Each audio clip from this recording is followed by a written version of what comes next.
Hey everyone, this is Maggie, and today we're gonna break down and explain what lies below ending. Since we will be talking about this movie in depth, beware big spoilers flying your way. Directed by Braden Duemmler, What Lies Below begins with a seemingly banal premise, but turns into something more sinister before the audience can assume it. With the recent revival of the Lovecraftian brand of horror, more and more films are trying to depict the alien monster in all its uncanny and ghastly vastness. And some of the titles that take the path include Color of Space and The Call of Cthulhu.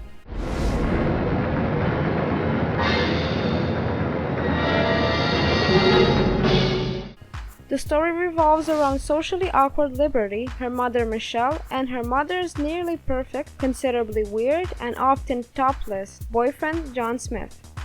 However, the problem is in the fact that John Smith is compassionate and considerate, a seemingly daunting lover, a man of science and nature, and a cisgender demigod, a combination which is too good to be true. There is not much in the first half of the film, as the characters seem too awkward and flat at times, and the sketchy premise tries to stand on thin thread of familiar negotiation. However, the second half of the film makes the vaporware-tinted journey almost worth it. The film never seems to overtly belligerent and intriguing enough to keep the audience engulfed, and some critics have denoted it as sort of guilty pleasure. As the cosmic horror often do, the ending leaves the audience baffled, and if you are looking for closure, you may place your bet on us.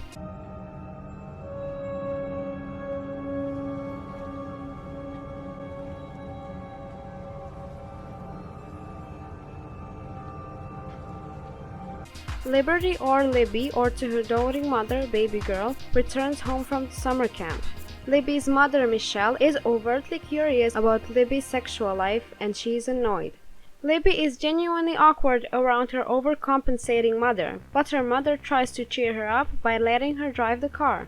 Her mother, we are told, is a pulp romance novelist, but the stories are selling less than before. She intends to send her daughter to Sunny, but Libby, a girl of aspirations, is unhappy at the decision. As they reach their cabin by the lake, a muscular man emerges from the water. He is the muscular and self-acclaimed cool geologist John Smith, Michelle's fiancé.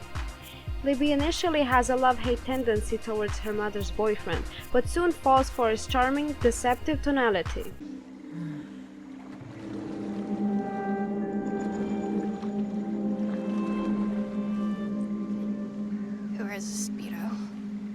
John Smith is overtly friendly and understanding as he gives Libby the house.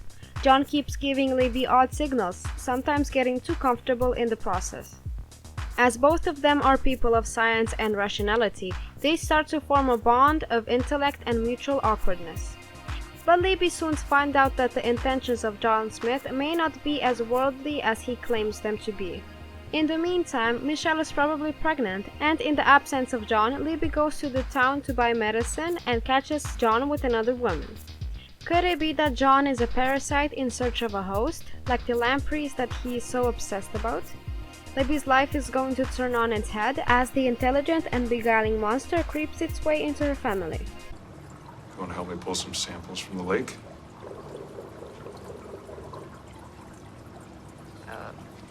Okay. Libby assumes that something suspicious is going on with John Smith. Maybe he is a pervert since he touches Libby when she has her menstrual in the boat. Afterward, he also licks the blood on his fingers. He also spies on Libby when she is in the bathroom, but leaves before Libby finds out anything. When she goes to the medicine shop in a township, she finds a metrosexual John Smith with another woman.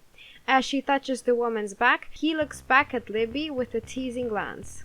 With her mother pregnant, it is only natural for Liberty to freak out.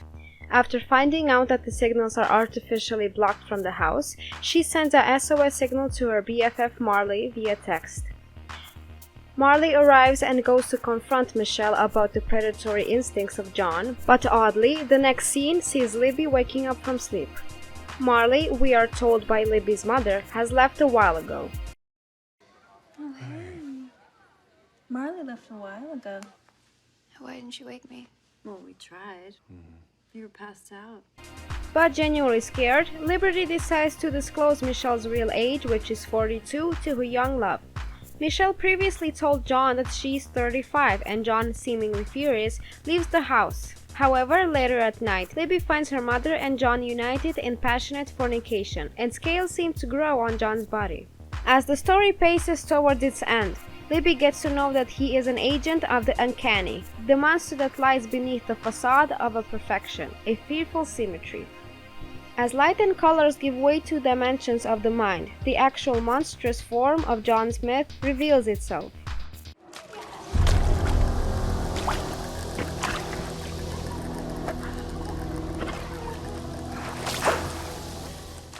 It seems that John Smith that Libby encountered at the city street is different from John Smith of the cabin, but they can very well be the same person. John has told Michelle that he is going out for a jogging routine, and that places John in a bad spot even as a human being. But as the story moves towards its inevitable end, a twist gives way to a more sinister turn in the story. We find out that John is an actual and not a metaphorical monster who has descended from another world.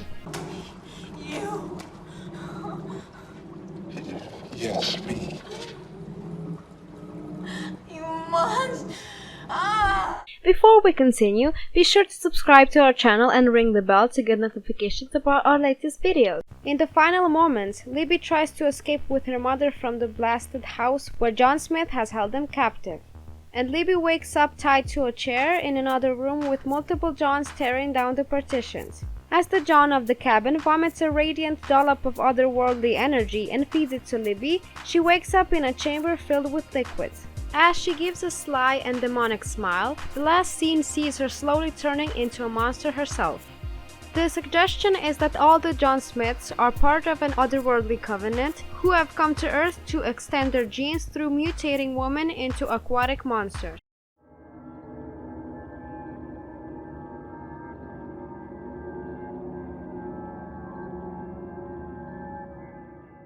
John Smith says that he is a geologist studying aquatic creatures who are not adept at global warming, and Libby's mother jumps in to say that he is saving the planet. In the basement where John Smith has set up his laboratory, Libby comes to know of the creatures called lampreys. John tells her that they are 390 million years old and can live in both saline and fresh water. Libby's mother is pregnant with John's monstrous baby, who has seemingly come to the Earth to mutate human females and copulate with them. When Libby tries to get her mother out of the tub, John says she is submerged in the substance for her own safety. When Libby takes her mother out of the tub and into the front yard, scars seem to form on her face and the audience gets an impression that she is going to be dead. As the shadow of John approaches the duo from behind, it seems that Liberty's mother bites the dust. Come on, get up. Get up. Thanks for watching, everyone. Please make sure to give the video a like and subscribe with that bell on to get notified as soon as one of our videos comes out.